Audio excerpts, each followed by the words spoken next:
and knowing that, look, we have a challenge here. We are not going to play politics with it. We need to know who and who is going to help us. We don't need to come and begin to defend it. We don't need to come and say we are doing what we are not doing. We need to cry out that we need help in terms of development, in terms of infrastructure. And that could just be it.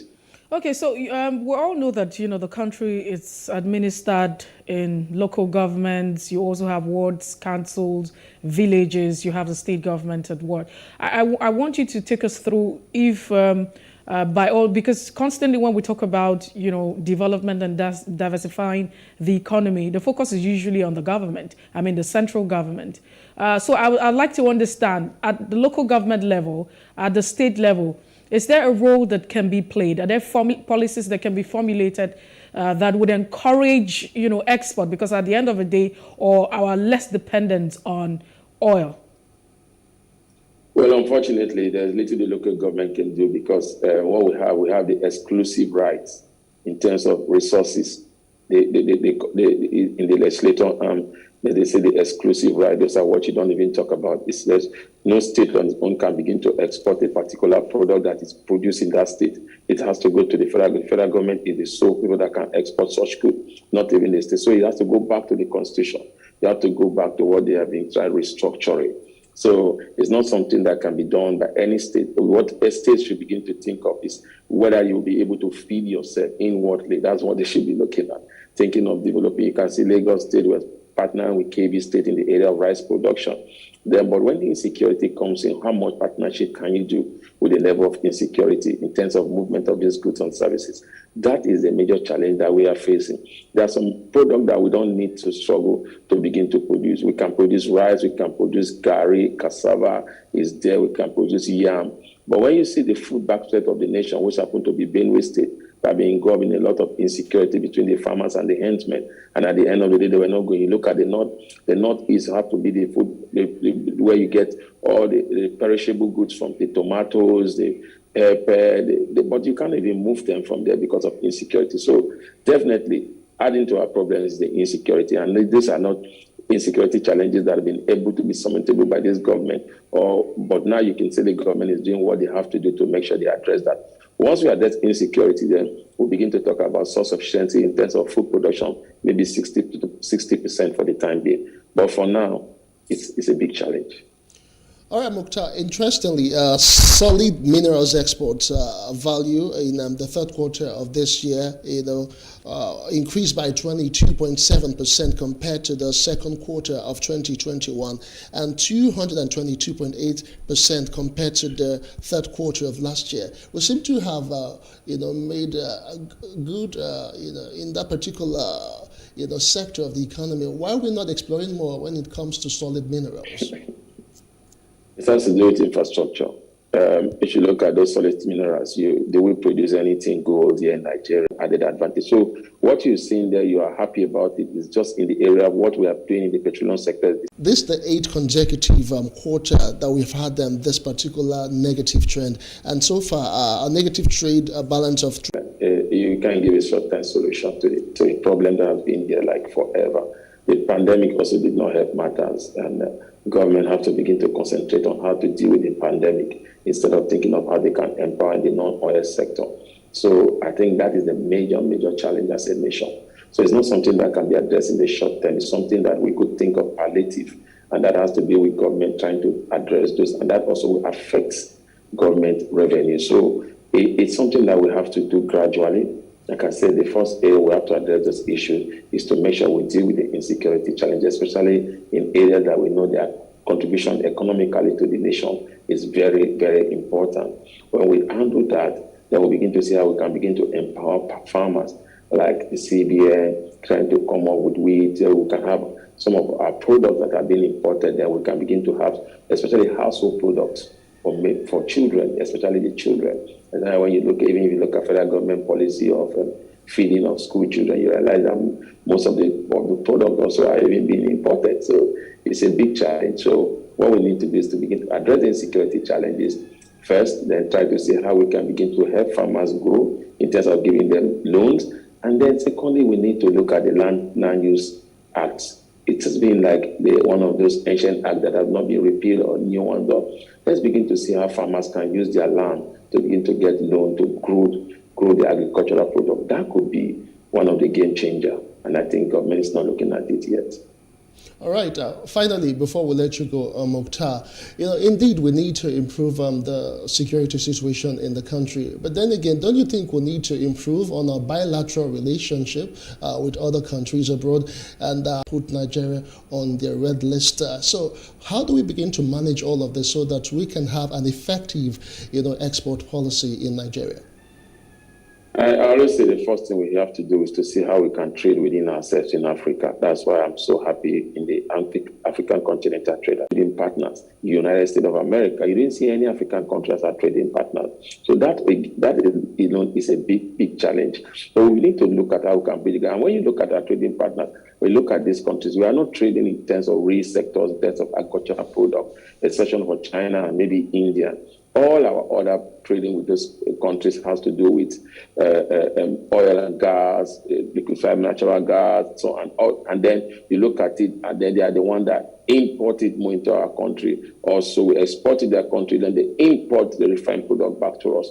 So it's go beyond the trade agreement, because with the trade agreement, what do you bring to the table? It's what you have that you bring to the table. It's what they have to bring to the table. And so we need to build infrastructure, like I'm saying. Competitive advantage is the way to go. There should not be jack of all trade, master of none. If we want to be in agriculture, let's think of what land, what area do we have that competitive advantage when it comes to agriculture.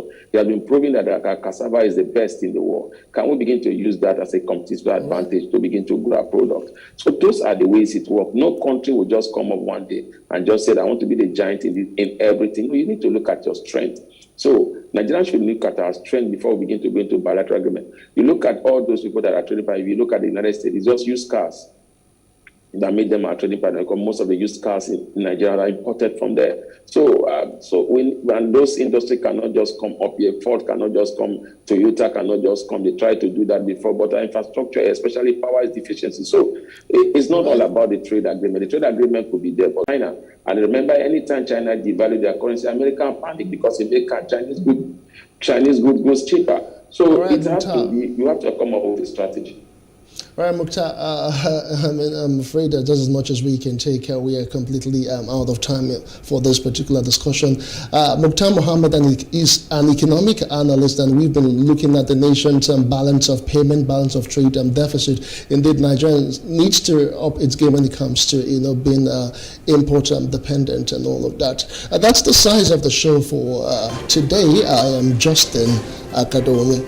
And I am Messi Boko. If you missed that,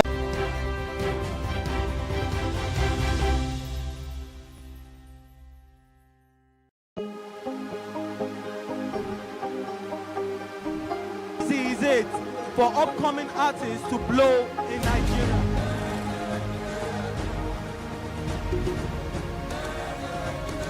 Welcome to Plus Trending. I am Buki November, your host, saying thank you for joining us on today's episode. Welcome back. It's tea time on PlusTvAfrica. Practice makes perfect. I'm not perfect yet, but I'm a lot better than I used to be. He's a king. He's entitled to marry 100 if he wants to.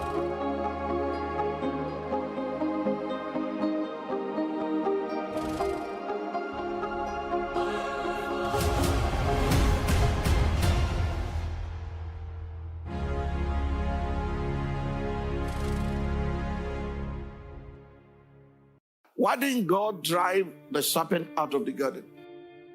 Because he didn't bring him into the garden. Hello viewers, please note that Moment of Truth will air at 6 p.m. on Sunday, December 12th, and not 7 p.m. We apologize for any inconvenience.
Increase the reach of your events or business services. To advertise on Plus TV Africa, please call 0906 000 5719 or 0909 040 8408, or send an email to marketing@plustvafrica.com. Plus TV Africa. Big stories live here.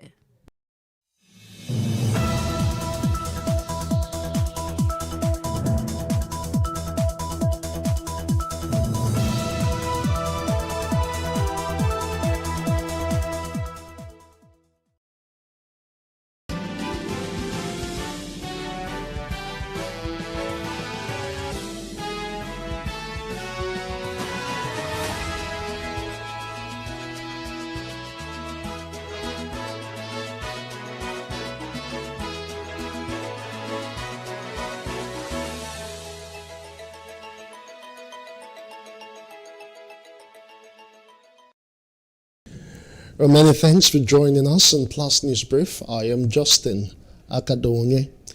The Minister of Information and Culture, Lai Mohammed, has condemned the red listing of Nigeria by the UK government over the 2 cases of the Omicron variant of COVID-19.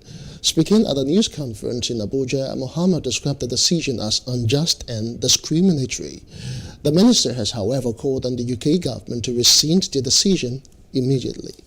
Spokesperson for the federal government, I can say without wasting words that the decision by the British government to put Nigeria on the red list just because of less than 2,000 cases of Omicron, which, by the way, did not originate in Nigeria, is unjust, unfair, punitive, indefensible, and discriminatory. The decision is also not driven by science or common sense. Under the revised protocol, passengers arriving in Nigeria are expected to provide evidence of and comply with the following rules. 1. COVID-19 PCR test to be done within 48 hours before departure. Post-arrival day 2 COVID-19 PCR test. Self-isolation for 7 days for unvaccinated and partially vaccinated individuals. Day 7 post-arrival exit PCR test for unvaccinated and partially vaccinated individuals. Also, the president of the African Development Bank, Dr. Akiumi Adesina, says the travel ban on some African countries over Omicron, the new COVID-19 variant, is very unfair, non-scientific and discriminatory. Adesina, who said this through his verified Twitter handle, urged the Western countries to lift the travel ban on the African countries. He queried why travel ban was not placed on non-African countries where Omicron had also been found. In other news now, the father of Sylvester Oromoni has narrated how his son, Sylvester Jr., who turned 12 yesterday, was allegedly bullied until he met his untimely death. He made this known while speaking in an exclusive interview with our reporter Friday, Akpo Mejero, at his residence in Warri. The sympathizers continue to troop out to sympathize with the family on the death of the 12-year-old. Now, the death of Sylvester Jr. has continued to draw sympathy from both within and outside the country. It has led to the family and Delta State Governor Ifeanyi Okowa seeking justice for the departed soul. 5 of them walked into the room, and as soon as they entered, they saw them coming into the room. One went back and put up the light. Put up the light. So they moved straight to his bed, and all of them started beating him. He ran down from his bed, came down from his bed. They beat him, started mashing him like somebody will step on him, boot him. In fact, anyhow, this small boy. Also speaking, sisters to the late student, which include the eldest, Amira, who had passed out of the school, and Eloho, who is also a student of the school, called for justice, as their father said the death of his son will serve as a lesson to schools in the country. 2 weeks ago, we never knew this would happen or anything. So it's like a big shock to the family, and everybody's like devastated. But at the same time, we can't let it break us because we're still much. It's not like he's our only brother, so we have to still try to be there for each other because we can't hurt ourselves inside. So we're just trying to stay strong, and we are strong. We just want justice to prevail. That's all we want, for the case to for it to not be lobbied or anything like that, for it to be properly done. I have my family members around me because it's easier over here that I have them around me, because at school it wasn't as easy as it is here. But I just really hope that justice is found and we're okay again. My brother, I must tell you that outside justice for my son, justice for all Nigerian children, children now and children unborn. But the school authorities, I must tell you, did not do enough. Because until the boy gave up the goods, we did not get any call from the school authorities. Outside the nurse that called. Meantime, the family of the late Sylvester has hired the firm of a human rights lawyer and activist Femi Falana to prosecute its case against the institution about the death of their son. This was made known in a letter written by Falana to the office of the Lagos State Chief Coroner, requesting an inquest into the circumstances leading to the death of his client's child. The letter alleged that the late student died as a result of injuries inflicted on him by his seniors at a school. The Chambers called for an inquest to be conducted into the cause of death of the boy and make appropriate recommendations in line with Section 15 of the Lagos State Coroner's Law 2007 that state that an inquest should hold whenever a coroner was informed that the death of a person was violent. She noted that the state government was already investigating the matter. Apparently, the culprit that we're not very happy about. It's a big slap on the face of Lagos State, both the community, both the educational system, and Lagos State as a whole. So it's a case that is being investigated, and honestly, for the parents, everybody involved, we commiserate with them. We send our condolences with this family. Well, staying with Lagos stories, the government has again declared that it has zero tolerance for sexual and gender-based violence. Wife of the governor, Dr. Ibijoke Sanwo-Olu, gave this reminder during her visit to schools. She went round to sensitize students on the ills of sexual and gender-based violence. PlusTvAfrica's correspondent Love Ikuku Oyedokun was there and now reports. Dr. Ibijoke Sanwo-Olu first visited Dolphin Senior Secondary School at Xavier Street on Lagos Island. Thereafter, Ajay Comprehensive High School at Sabo Yaba, Lagos State.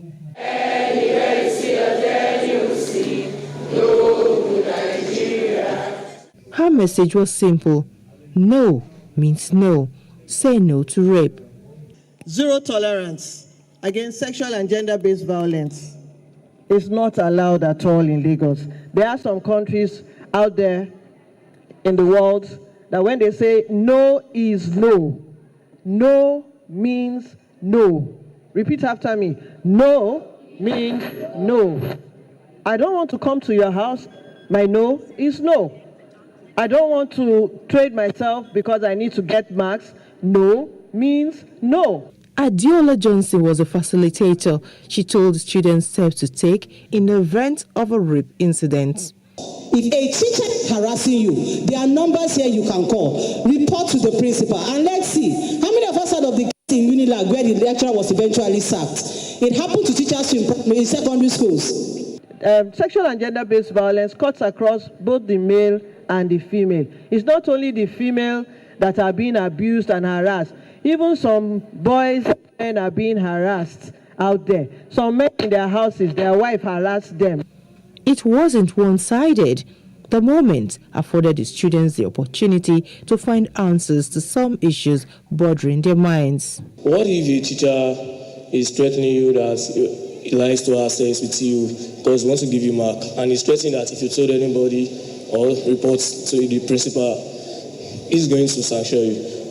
Whether he says he will fail you or not, let that teacher face Nigerian police. How many of us are afraid of the Nigerian police?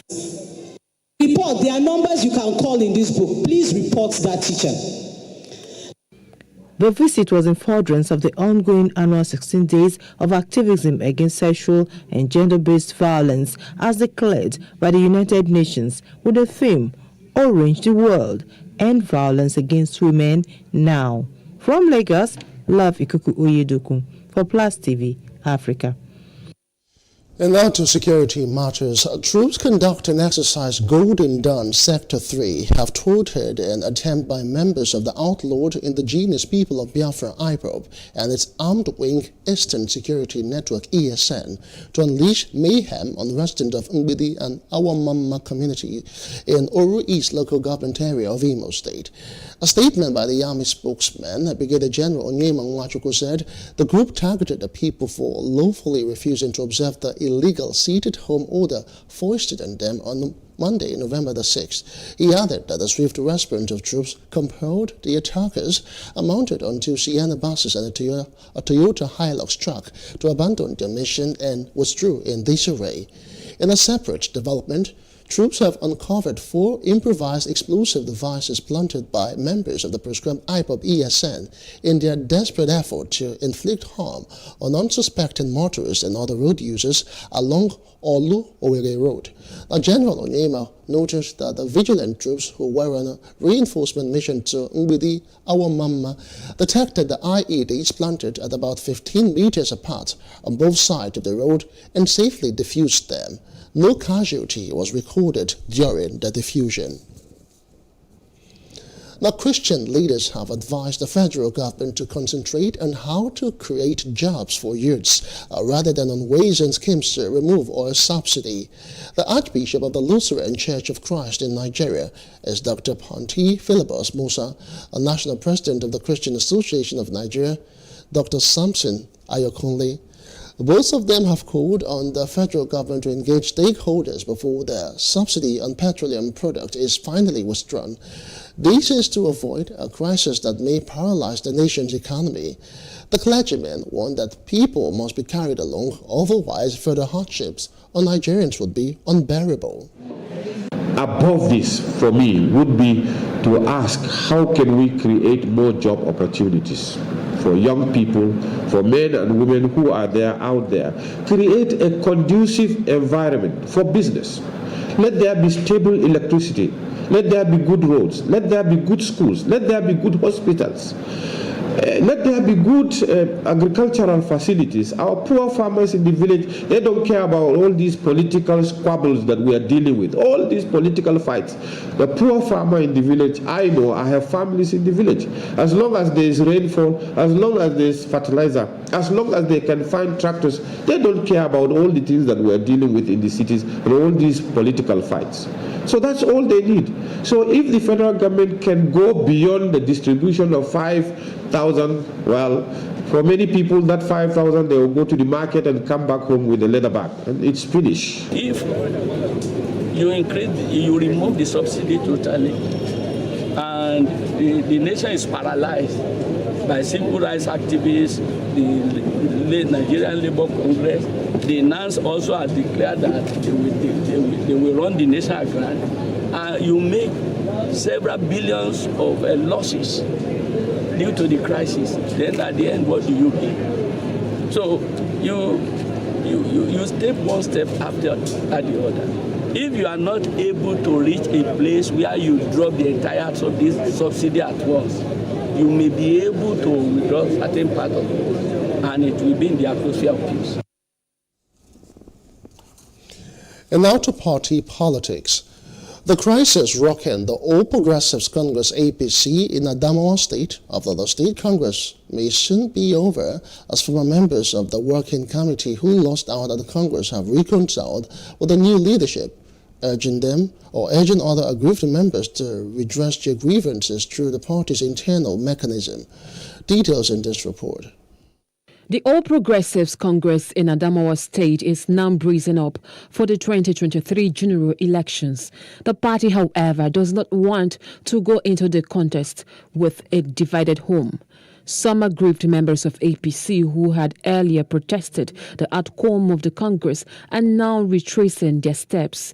At this meeting are former elected executives of the party from the 21 local governments and those in the state who lost out during the party congresses. The aggrieved party faithful pledged their support and loyalty to the new executives of the party. Party congresses was conducted, and definitely there will be winners and losers. And those you have seen today were those who were executive. They were executive members in either local government or the state in the last ESCO. They have not been able to return now. You know, the party on its own will not be able to go around to sympathize with them and to assure them that they should remain in APC and let's continue so that APC will move forward.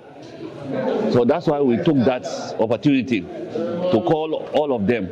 They called on the members representing Jinejada Federal Constituency, Abdrazak Namdaz, to vie for governorship in 2023 on the APC platform. They also urged other aggrieved members who took the party to court to retrace their steps in the overall interest of the party in the 2023 general elections. As a politician, you have to give them the responsibility. You have to give a politician what to do.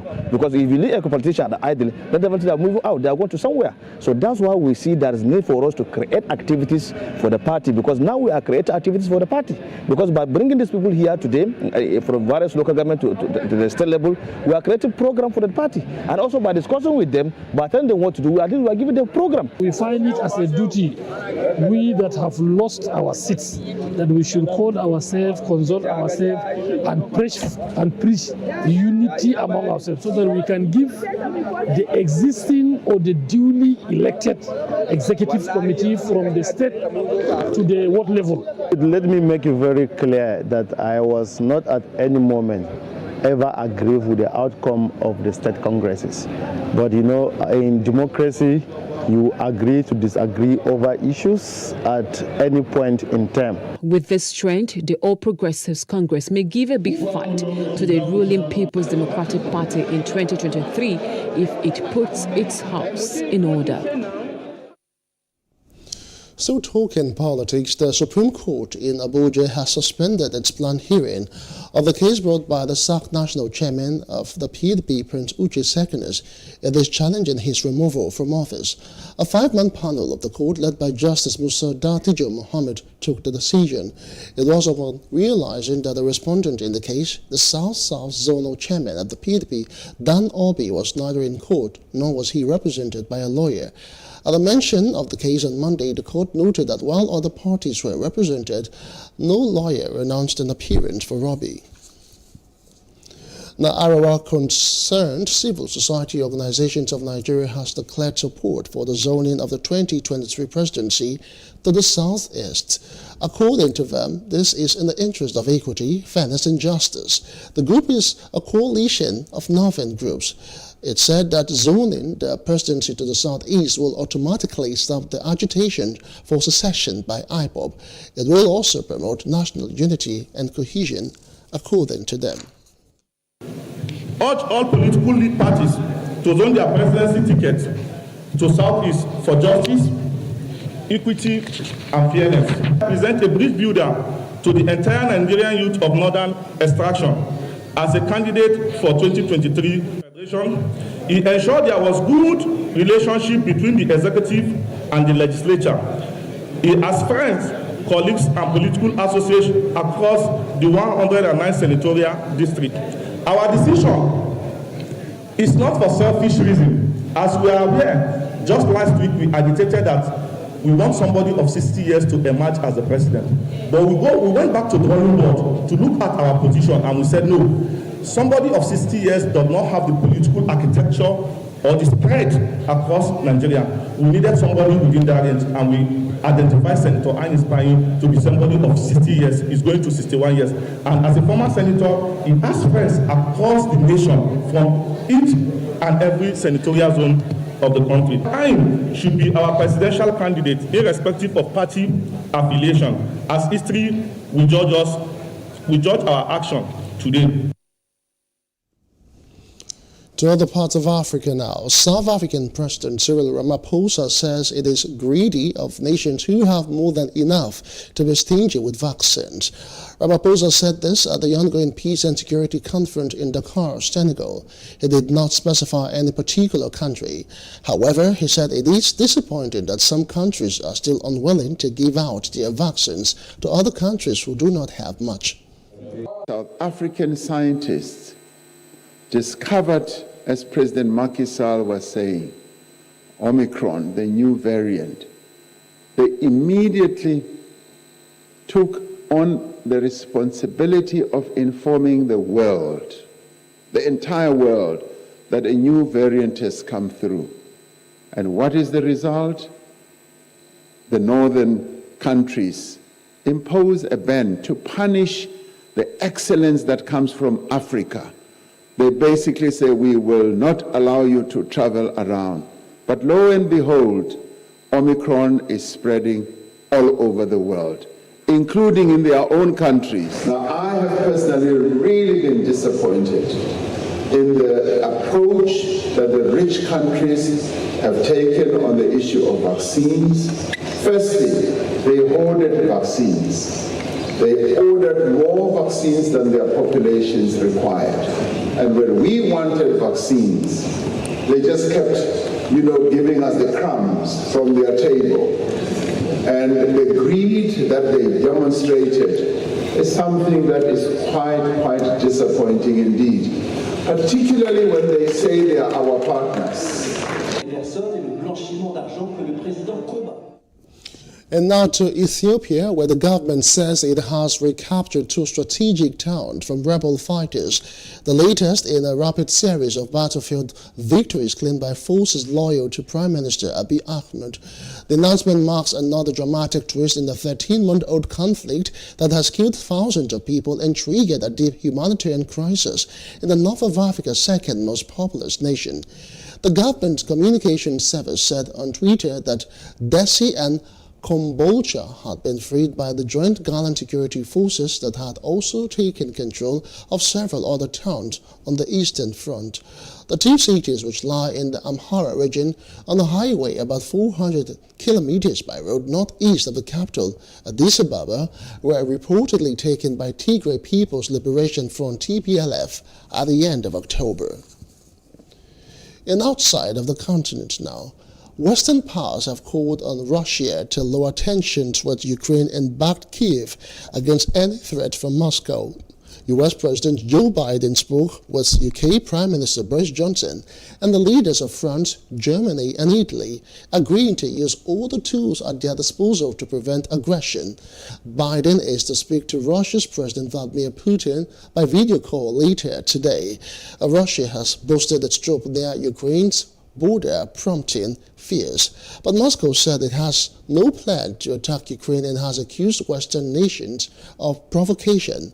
In the conference call on Monday night, the Western leaders discussed their shared concern about the Russian military buildup. That's according to the White House. Now, dozens of Rohingya refugees in the UK and the US have sued Facebook, accusing the social media giant of allowing hate speech against them to spread. They are demanding more than $150 billion in compensation, claiming Facebook's platforms promoted violence against the persecuted minority. An estimated 10,000 Rohingya Muslims were killed during a military crackdown in Bodi's majority Myanmar in 2017. Facebook, now called Meta, did not immediately respond to allegations. The company is accused of allowing the dissemination of hateful and dangerous misinformation to continue for years. In the UK, a British law firm representing some of the refugees has written a letter to Facebook alleging that its algorithm amplified hate speech against the Rohingya people. The firm was said to have failed to invest in moderators and fact-checkers who knew about the political situation in Myanmar.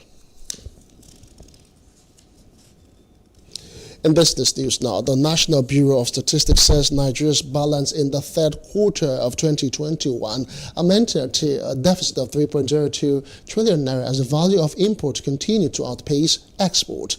The deficit was an increase of 26.53% compared to the same period in 2020. Total imports in the third quarter grew to 8.15 trillion naira, showing an increase of 17.32% quarter-on-quarter and 51.47% on a year-on-year basis. And total exports were pegged at 5.13 trillion naira, which shows a 1% growth compared to the second quarter of the same year, and a 71.38% growth compared to the third quarter of last year. In entertainment news now, U.S. actor Jussie Smollett has denied he staged a racist, homophobic attack against himself, testified in court that there was no hoax. Smollett, who is 39, said he was set upon by two assailants shouting slurs in central Chicago on the 29th of January in 2019. He stood by his claim to police that the assailant had cried out a Trump slogan and tied a noose around his neck. Smollett faces 6 felony disorderly conduct charges for allegedly lying about the attack. Prosecutors have argued the actor staged the incident in an effort to help his career. Taking the stand in his own defense on Monday, Smollett rejected earlier testimony from two Nigerian-born brothers, Abimbola and Olabinjo Oshundairo, who said last week that the actor had orchestrated the attack himself and paid them $3,500 to carry it out. Smollett said the check was for a meal and workout plan while he was going to be traveling. In sports news now, the German Football Association is investigating England midfielder Jude Bellingham's comments about referee Felix Schweier after Borussia Dortmund's 3-2 defeat by Bayern Munich. Bellingham, 18, questioned Schweier's appointment, referring to his 6-month ban for a match-fixing scandal.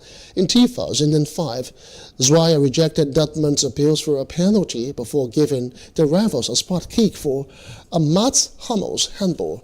Now, Robert Lewandowski scored the penalty to secure victory for Bayern.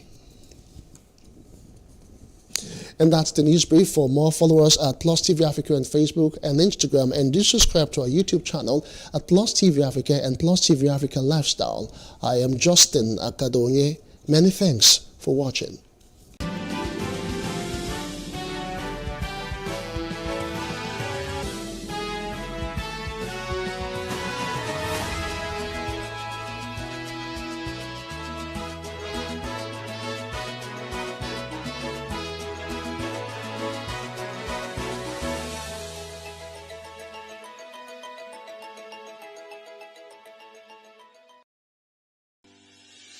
Increase the reach of your events or business services. To advertise on Plus TV Africa, please call 0906 000 5719 or 0909 040 8408, or send an email to marketing@plustvafrica.com. Plus TV Africa. Big stories live here. Why didn't God drive the serpent out of the garden? Because he didn't bring him into the garden.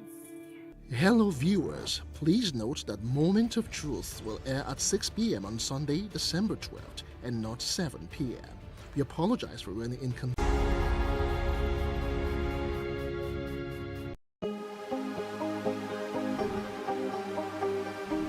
This is it for upcoming artists to blow in Nigeria.